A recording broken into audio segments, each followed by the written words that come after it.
been teaching and preaching this all over the world. 28 churches I went to in a few years, and different countries that I went to. And I was down in the islands, and a lady sent me a letter.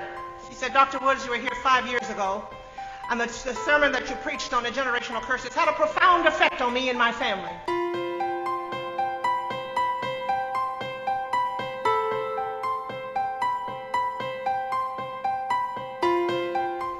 Ephesians 6:12.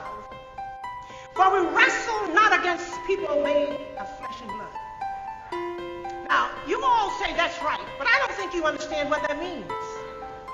You've been hearing this for 100 years, and you still wrestling and cussing out your cousin and fighting with your husband and your wife, and that ain't the person that you're supposed to be fighting with. I believe without a doubt in my mind that this is what we're talking about, the spirit that's passed on from one generation to the other. I believe it's a spirit that I'm born with, he says. He said, I was born in iniquity. You know what iniquity is?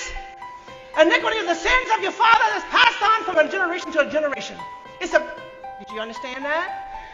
He said, I was born that way. And then he talks about the sin that's deep down on the inside of him that makes him do the things that he does.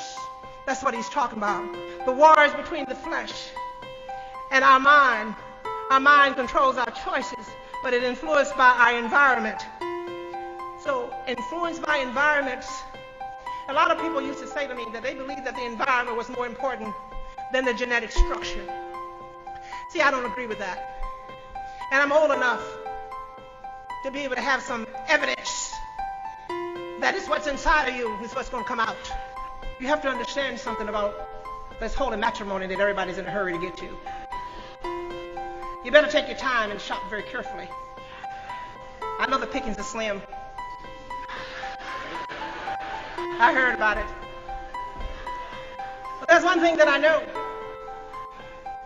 I'd rather be by myself doing bad than with somebody doing it.